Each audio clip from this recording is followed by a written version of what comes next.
Hey everyone, welcome to Community Health Corner.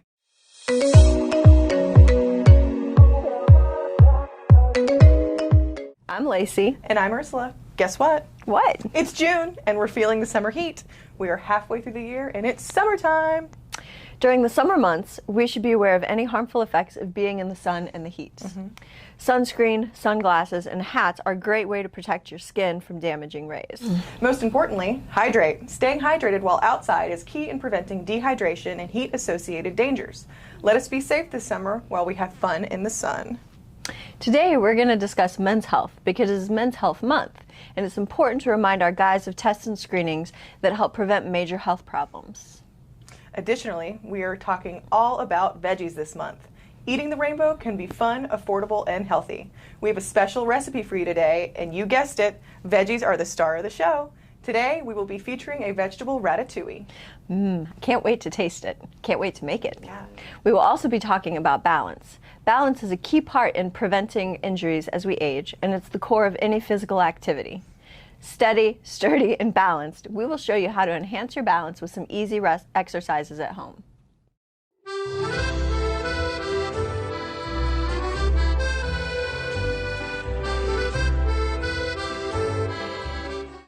Our recipe this month is ratatouille. This is a classic recipe from the Provence region of France. That sounds fancy, but it is in fact a very humble and simple dish. It is considered a peasant stew created by farmers who needed to use up their harvest of fresh summer vegetables. We chose this because it utilizes in-season produce, is extremely easy to make, and can be served in a variety of ways. Our version comes from Cooking Matters and is baked in the oven, but can also be cooked on the stove. There are many other ways to prepare this simple vegetable recipe, including in a crock pot or an Instant Pot. So first what you'll do at home is you'll heat your oven to 425 degrees. This may seem high, but that's the trick with roasting vegetables. It's fast and high. So it caramelizes the naturally occurring sugars, and all those brown bits that you see on the bottom of the pan, those are flavor. The yum-yums. The yum-yums. So technically it's called fond, Yes, by the way. That's right. You also want to wash your vegetables before cutting them, very important. So we're going to chop the tomato and set it aside. We set it aside because it does not get baked with everything else in the beginning. It gets added later on. So we're going to dice the onion, and we're going to put it into the bowl. Oops, thank you. We're also going to dice the squash and the zucchini into about one half inch pieces, pardon me. Now, you want to cut them all the same size so that they roast somewhat evenly. Okay. Now, I saved the eggplant because some of you might not be familiar with eggplant, how to buy it, what it's supposed to look like, and how to cut it. Some recipes would require that you peel it, but this recipe didn't. We really wanted something that was easy to do at home. So you want to look for an eggplant that's free of blemishes, doesn't have any bruises or any like divots or soft spots or cuts in it. Because what that does is it makes it go bad faster. So you're just going to cut the top off. You're going to cut the bottom off. Woo. And then I always cut it in half because you want a flat surface to make it easier and more stable when you're cutting, especially with a big knife like this. So you cut the half in half.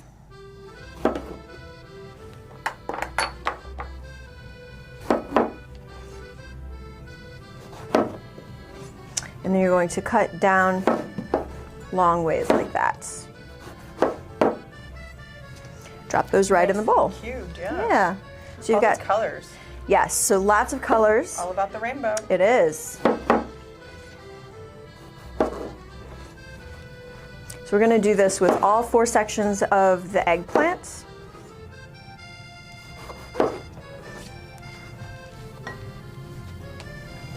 And it looks like a lot of vegetables in here. It is. It is a lot of vegetables. You will lose some of that volume as it cooks down, but not really a lot. And as the vegetables kind of shrink as they cook, that flavor is going to increase, which is exactly what you want in a ratatouille.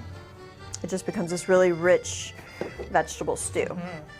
And bet the fragrance and the smells in the kitchen will be amazing from all the vegetables cooking down. Absolutely, yes. So you're going to take the bowl of all of your vegetables. You're going to incorporate a 1/4 teaspoon of salt, 1/4 teaspoon of pepper, 1 teaspoon each of dried oregano and dried basil, 2 cloves or more of garlic. My favorite. Make sure to get all that in there. Now you can use the jarred diced garlic as well to keep it simple, sure. And then this is 3 tablespoons of canola oil. So you get all that in there. And then you're going to mix it. You can mix it with your hands, you can mix it with a spatula. You just want to make sure that all of the chunks of the vegetables are coated in the oil and the salt and pepper and the herbs. Oops. You're going to throw a little on the floor for good measure. I can already smell the garlic. Yeah, it's really, really nice. So once we get beautiful this, too. It is. It's got all the colors. So we have a baking dish here. We've sprayed it with Pam or on some other kind of non-stick. And we're going to put the veggies in. Whoops.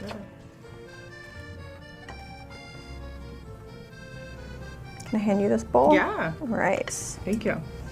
Just kind of even them out. So you're going to bake this for 20 minutes in the oven. Now what I do is I bake it for 10 minutes, turn it, so if there's any hot spots in your oven, it's an even bake. Bake it for another 10. After that 20 minutes, you're going to take it out and you're going to add your tomatoes, mix it all up, and then bake it for another 15 to 20 minutes until the vegetables are golden crisp. Well, that's pretty easy. Yeah. Put it all in the oven and let it do its thing. Yes, yes. Now, Cooking Matters also has a version where you can do it on the stovetop. Some people would prefer to do it that way. That's fine. This ratatouille can be served as a side vegetable, so with a roasted meat or some fish. It's also delicious over brown rice or whole grain pasta, or you could even do it on a salad or polenta. Yum. Yeah, so we have... Want me to go pop that in the oven? Yes. Let me go do that. Great. I'll be back. Thanks. All right, so here we have our finished product. So this is gorgeous vegetable ratatouille. Oh, it's so beautiful. It is so beautiful. All the vegetables softened. You did not need to peel anything. Yeah. So it's super, super easy. You can store these leftovers in an airtight container for up to a week in the fridge if they last that long. Yeah. So I wanted to talk about a few of the things that you could serve this with if you're looking for a whole grain starch. We've got whole grain pasta. Okay, this is penne rigate. I like penne pasta because it tends to get some of those little bits up in the noodle. Yes. It's really nice. Flavors. We have whole grain brown rice, okay?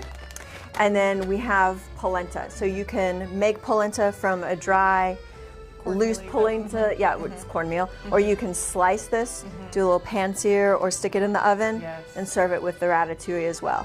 All about the vegetables. Yes, so I did select the store brand. Store brand is, I think, just as fantastic as the name brand at a fraction of the price.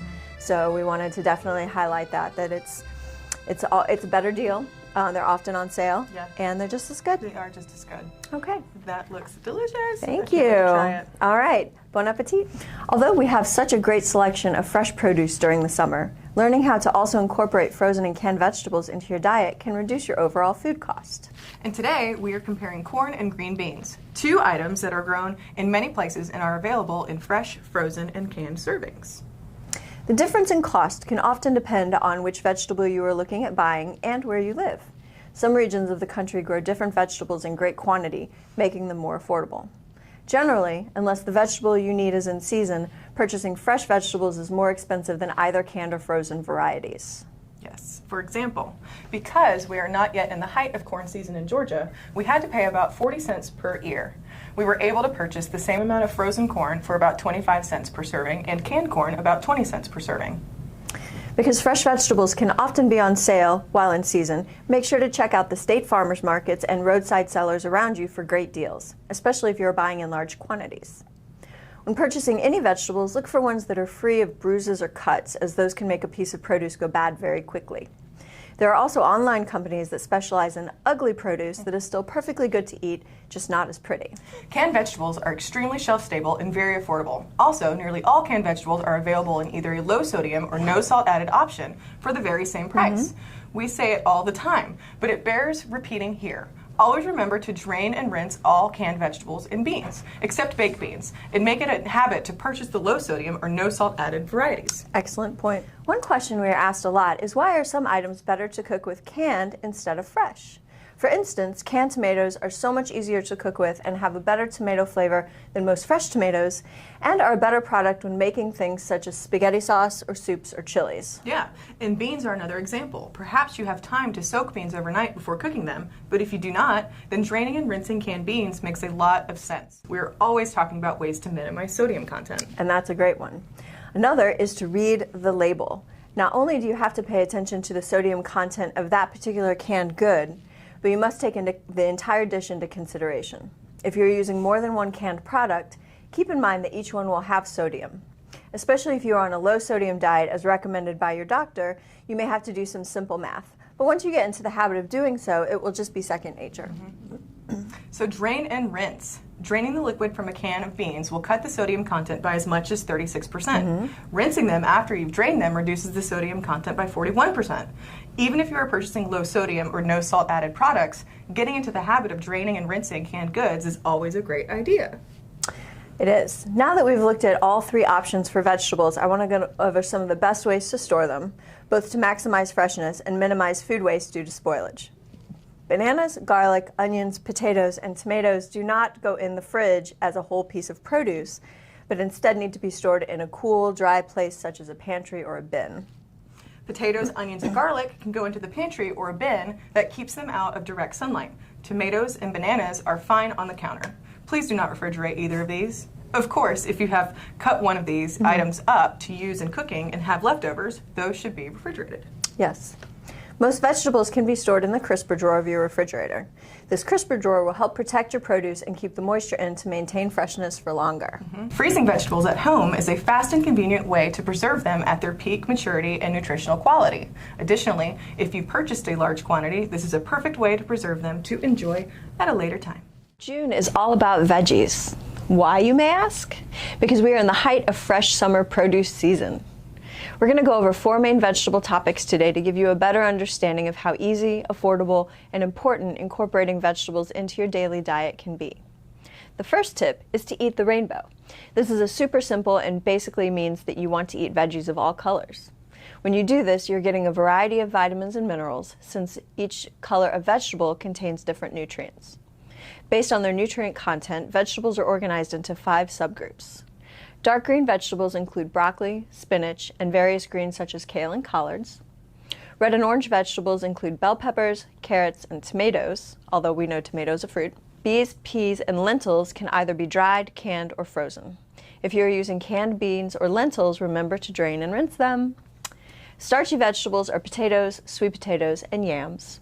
And finally, other vegetables such as eggplant, cauliflower, and radishes all have distinct flavors and give interesting variety to any dish. Varying your veggies is super important. As part of an overall healthy diet, eating foods such as vegetables that are lower in calories per cup instead of some other higher calorie foods may be useful in helping to lower calorie intake. Research has shown that eating a diet rich in vegetables and fruits as part of an overall healthier lifestyle may reduce the risk of heart disease, including heart attack and stroke. Additionally, eating a diet rich in some vegetables and fruits as part of an overall healthier lifestyle may protect against certain types of cancers. We also know that adding vegetables can help increase intake of fiber and potassium, which are 2 important nutrients that many Americans do not get enough of in their daily diet. Now, the big question you are probably asking is how many servings should I eat per day? The amount of vegetables you need to eat depends on your age, sex, height, weight, and level of physical activity. For women, the amount can also depend on whether you are pregnant or breastfeeding. Children want an average of 1.5 to 2 cups of vegetables per day. Adults want to aim for 2 to 3 cups of vegetables per day. And senior citizens should go for around 2 to 2.5 cups of vegetables per day. A super easy way to make sure you're getting enough veggies with each meal is to make half of your plate vegetables. The My Plate program has a fantastic website that is full of information and helpful tips. It isn't just for kids, it's for adults as well. Nutritionists tell us that when you make half your plate fruits and vegetables, it can help reduce your risk of some types of cancer, it can help you keep your digestive system regular, and it can also help keep your bones strong. Now let's take some time for physical activities you can do in your home. We've talked about endurance and strength, so let's talk about balance. Good balance is important for people of any age. These simple exercises can be done at home, at the office, just about anywhere you have something like a chair to hold on to. A simple fall can cause a serious fracture of the arm, hand, ankle, or hip. Balance exercises can help you prevent falls at any age and will also work in tandem with the other 3 categories of exercises to allow you to progress with each of them. So, let's talk about some exercises. The first one is standing on one foot. You can do this exercise while waiting for the bus or standing in line at the grocery store. For an added challenge, you can modify the exercise to improve your balance. First, stand on one foot behind a sturdy chair, holding on for balance. Hold that position for up to 10 seconds. You can repeat this 10 to 15 times. Then repeat it 10 to 15 times with the other leg. Let's move on to the heel-to-toe walk. Having good balance is important for many everyday activities such as going up and down stairs. First, position the heel of one foot just in front of the toes of the other foot. Your heel and toes should touch or almost touch. Choose a spot ahead of you and focus on it to keep you steady as you walk. Take a step, put your heel just in front of the toes of your other foot. Repeat for 20 steps. Now let's talk about a balance walk. Good balance helps you walk safely and avoid tripping and falling on objects in your way. First, raise your arms to the sides at shoulder height. Choose a spot ahead of you and focus on it to keep you steady as you walk. Walk in a straight line with one foot in front of the other. As you walk, lift your back leg, pause for 1 second before stepping forward. You can repeat this for 20 steps, alternating legs. So let's talk about men's health. Did you know that on average, men are less healthy and have a shorter life expectancy than women? Yeah. Part of the reason for this health gap in that men don't take care of themselves as well as women do. Men are more likely to engage in unhealthy behavior and are less likely than women to adopt preventive health measures. Men are also less likely to have health insurance, more likely to work in dangerous occupations, and often put off going to the doctor even when they should. As a result, men tend to die younger and in greater numbers of heart disease, stroke, cancer, diabetes, and many other diseases. Yeah, and in 1920, women outlived men by an average of 1 year. Today, that difference is more than 5 years. That's huge. That is huge. One of the biggest reasons for this difference is that men are half as likely to visit a doctor for a checkup as women are. There's a culture and media-driven expectation for men to be strong and rarely show signs of weakness, which can subconsciously train men to believe that going to the doctor exhibits weakness. Mm-hmm. And a survey conducted by the Cleveland Clinic confirmed this trend, finding that 40% of men go to the doctor only when they have a serious health issue and never go for routine checkups. That's 40%. That's huge. Men also tend to exhibit a fear of diagnosis. About 21% of men admit to avoiding the doctor because they're too nervous to find out what might be wrong. It seems that the pressure to conceal weaknesses is so strong that it can even lead men into a state of denial. Mm-hmm. And to be clear, ignoring your medical problem will not make them go away. Mm-mm. So another significant factor is that men are less likely to adopt preventive health measures and lifestyle changes. More than half of male premature deaths are preventable, along with about 60% of chronic diseases and most injuries and accidents. Yes, and common sense lifestyle changes like eating healthy, getting regular exercise, maintaining a healthy weight, and refraining from smoking can dramatically improve and prevent many chronic diseases that we see all the time. So, guys, here's the deal. If you can't remember the last time you had a complete physical, pick up the phone and make an appointment. You wouldn't let 10 years go between oil changes, would you? That's just craziness. So if something's hurting or just doesn't seem right, make the call. Even if you're feeling great, make the call anyway and set that appointment. The time to worry about your health isn't when you're hooked up to life support. It's now when you're feeling healthy. Yep. And ladies, remember, men's health issues don't just affect them. By educating yourself about potential male health problems and passing that information on to the men you love, you may be able to save a life. And by encouraging all the men in your life to realize that even the smallest symptoms can sometimes be serious and may need to be discussed with their doctors, you'll be helping them to take a more active role in their own health care. Today we talked about men's health and the importance of staying on top of your health through tests and screenings. Getting your annual wellness exam with your doctor will help guide you to the proper health screening and test. We also talked about eating the rainbow and how vegetables can be delicious, affordable, and healthy.